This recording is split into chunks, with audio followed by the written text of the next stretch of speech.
Yeah, What's crackin' lackin'? What's up? I'm Tiffany. And I'm Corey. Welcome to Gritty Hippie. Yeah. Ooh, ooh. Ooh, ooh. What's up, guys? Join us in another thought-provoking conversation with friends you never had, but wish you did, as we challenge societal norms and cackle over the most taboo. Follow us on Twitter, Facebook, and YouTube at Gritty Hippie, and on Instagram at Official Gritty Hippie. And share this episode, as always, with somebody you think might be interested in having this conversation. And don't forget to rate us on Apple Podcasts, YouTube, and Facebook. Please and thank you. Really appreciate it. Full disclosure, we're still learning. We are unsure and curious. This is episode 5, Cancel Culture. Whoa! Put some dramatic effect behind us there. Dead. Thank you very much. So, what is cancel culture? What are we canceling exactly? Bueno. So cancel culture is a popular practice of shaming, ostracizing, and boycotting someone, individual or company, after they have done or said something considered objectionable or offensive, so that continuing to patronize that person's work leaves a bitter taste. Those who are subject to this ostracism are said to be canceled. Most often seen performed on social media in the form of group shaming. When a person is canceled, they are no longer supported publicly. It involves calling out the bad behavior, boycotting their work, such as by not watching their movies or listening to their music, and trying to take away their public platform and power. This is often done in a performative way on social media. So, canceling, calling out, calling in, and boycotting are all distinct actions. If you want to say, they go under the umbrella of accountability, sort of. All 4 distinct terms draw attention to actions or opinions that may be hurting people in order to ultimately phase those behaviors or opinions out of the culture. This was said by Erin Bunch. Now, we're going to kind of go in and explain the difference between these 4 terms. Just break it down. So, calling in is defined as speaking to an individual privately about their perceived harmful or problematic actions or opinions. Calling in is seen by some activists as an effective way to create change and reduce harm while allowing an offending individual to learn, grow, and change. So, AKA, you're really being an honest, real friend. Mm-hmm. You calling out the bullshit when you see it in those around you. All right. Calling out, you're calling out by calling in. So, calling out is defined as criticizing an individual or organization publicly, usually on social media. Calling out can be a useful tactic when calling in fails or when the problematic individual or company is too powerful or removed from you. For example, a celebrity or a politician or a super big company. This is the importance of knowing your voice and your reach. Boycotting is defined as withholding financial support from a company in order to force change within that company's policies or practices. Once demands have been met, support is resumed. Example, not paying your rent if something in your apartment is wrong. It needs to be fixed. It needs to be fixed, right? Which is a right. Exactly. Canceling is defined as a collective attempt at ruining the reputation and livelihood of an individual or organization in response to a problematic or harmful action or opinion. That's it. No retribution, no restoration. What? Just one and done, out of here. What's the process of that? So the process of canceling are you are being denounced, not criticized. It's a mob mentality, as we've talked about many times in other episodes, groupthink and shit like that. Public shaming, flagrant disregard for truth, evidence, or logic, flagrant rejection of due processes, deplatforming the person or organization, the wrongdoer, attempt to isolate you by stigmatizing anyone who might support you, moral grandstanding, gaslighting, and doxing. So, to label cancel culture as bad, quote, quote, bad, in many ways can ultimately shift focus away from the behavior or opinion that resulted in the call out. and is instead more concerned with prioritizing the feelings and or opinions of the transgressor. Now, it's not that calling someone out in or boycotting is bad. What's bad is the emphasis on breaking down versus building up. So we're gonna just bear with us. Someone asked, can we think about cancel culture in a way that it's actually an act of restorative justice? I can cancel you in a way that restores my healing. But what is restorative justice? So, restorative justice is a way of responding to criminal behavior which emphasizes repairing the harm caused by the crime and restoring harmony as much as possible between the offender, victim, survivor, and society. A system of criminal justice which focuses on the rehabilitation of offenders through reconciliation with victims and the community at large. Note, there are three primary stakeholders in restorative justice, which are victims, those who are harmed, offenders, the wrongdoers, and their communities of care. Right.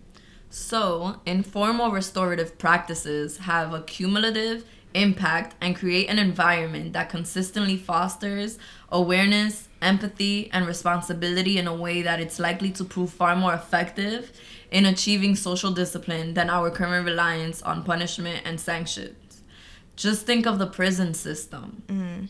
So many people, now we're not saying that people who commit crimes or that do things that are not right shouldn't be faced with consequences, because there are consequences. What we're saying is that if we want to break the cycle of certain things, we need to really analyze how we are going about them as a community.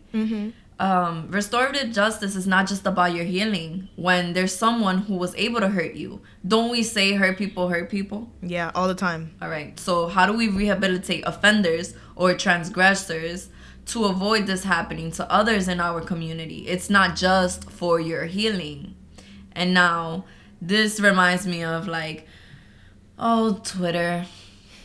The days that we would be on Twitter and there was always someone getting aired out, but there was no name to it. So it was like the whole feed used to know, that this person did this and this person was accused of this and these private DMs that the world is not even hip to, because guess what? They're private DMs. It's not public information. Now, what makes me uncomfortable is that everyone seems to know but won't say anything really in actuality. And it's more gossiping about abusers or transgressors, but not doing anything really. Right. So restorative justice includes the offender, whereas many times cancel culture stops at ostracizing the person canceled. So is it really truly healing to, again, pretend banish someone, or is it true restorative justice to a community when we can come together and call people in when shit happens, because we'll be able to demand accountability and changes? Right. I beg us to ponder, what exactly are we canceling? People or actions? We can say we're canceling people due to their actions, but canceling the person is not actually making these actions stop. Right. The objective behind canceling is often to deny that attention so that the person loses cultural cachet. Lisa Nakamura says, people talk about the attention economy. When you deprive someone of your attention, you're depriving them of a livelihood.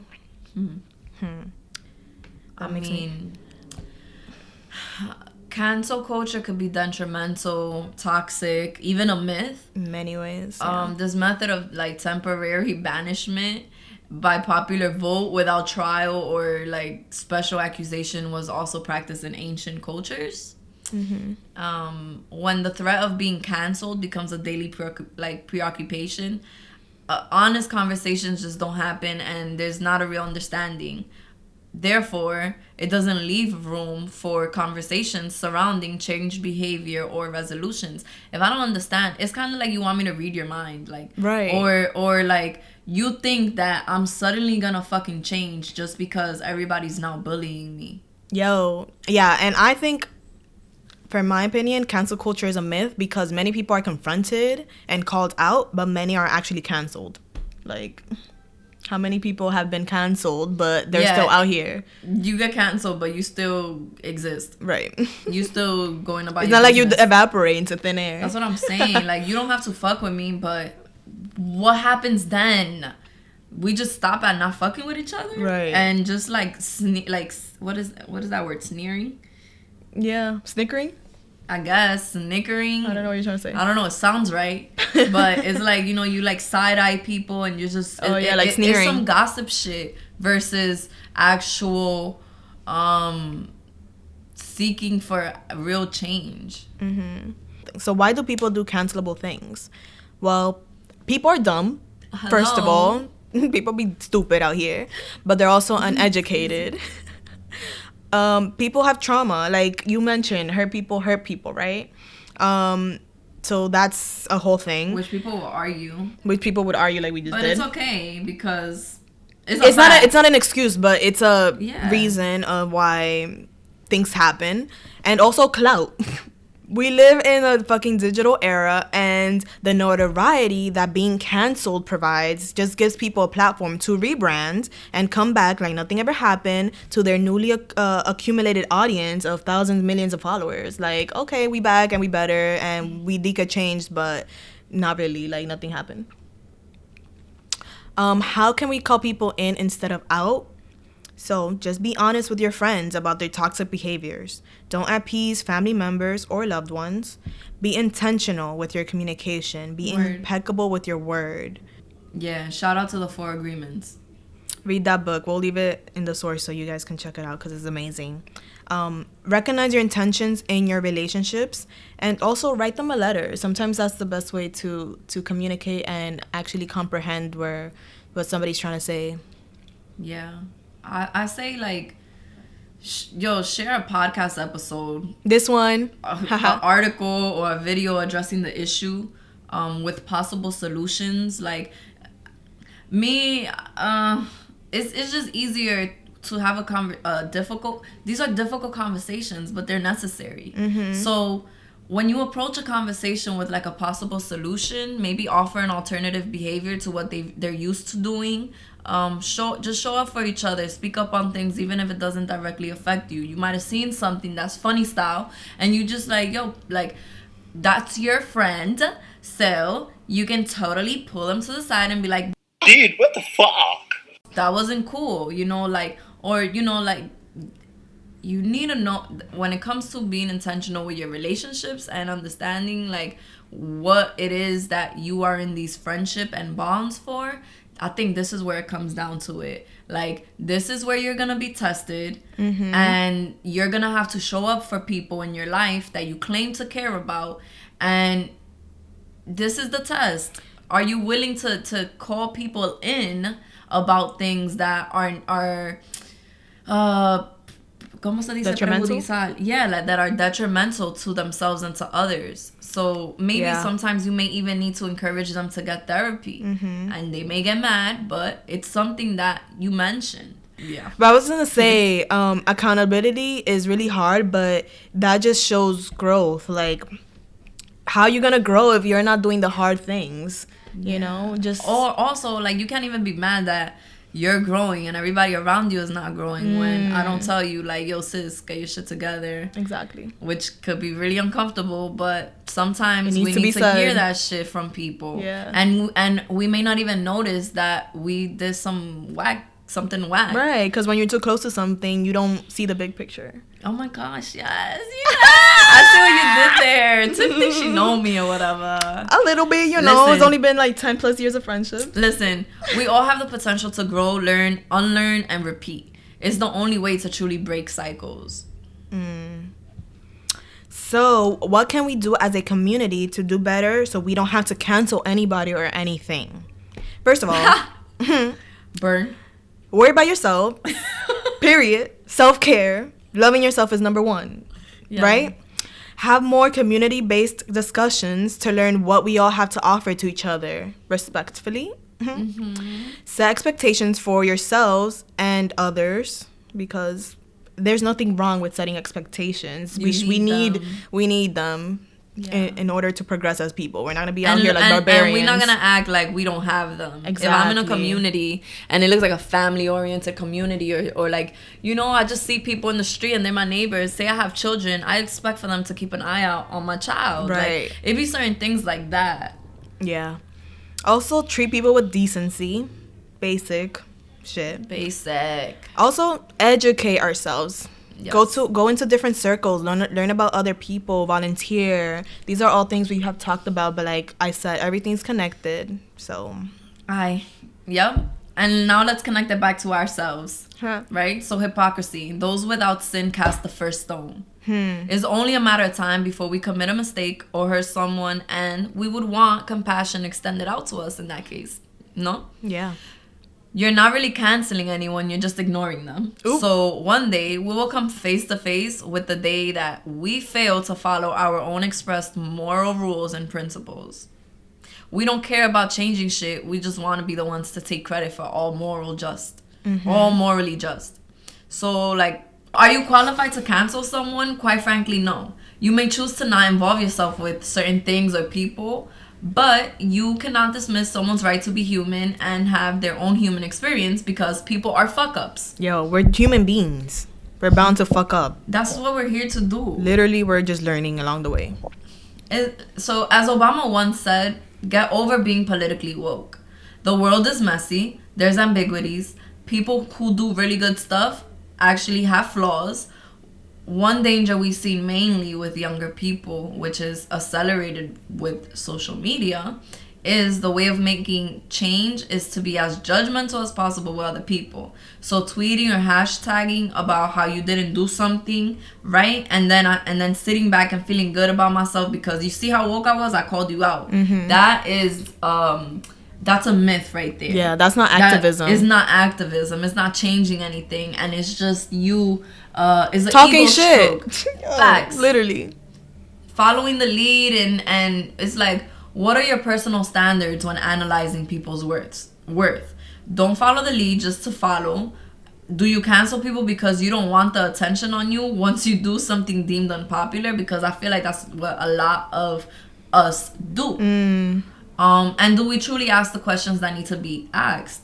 Do we look at a situation from every angle? Now, I'm not saying that every time somebody is canceled or somebody has heat under their ass that they're not guilty of being a piece of shit. But guess what? What can we learn from that? Like, what can we take away from it? Right. Well, what can we take away from it? My call to actions would be to check yourself before you wreck yourself. Okay. Bendito. Don't be a bully or a bitch. Always come from a place of love. And don't be a sheep, be inquisitive. Stay curious, people, as we say at the top of every episode. Word. Analyze your shortcomings as it pertains to others collectively. Are you an asshole? Are you forgiving? Do you hold people accountable, beginning with yourself and those closest to you? I believe that if we ask ourselves these things before we go loud-mouthing other people's shortcomings, we would be able to progress more. Collectively, we would be able to progress and actually focus on the root problem of things versus hating on someone or hating someone, because it's bigger than just one person. It's how they even got there in the first place. It's how we can still see ourselves in others and grant each other that like space of growth. Yeah. My closing quote would be, if people had a magnifying glass on our lives, would we be canceled? I like that one. Mine is... Yeah, I'm a bad bitch. You can't kill me. Try to cancel me. I dare you. Period. Bye. Yeah. Literally, bye.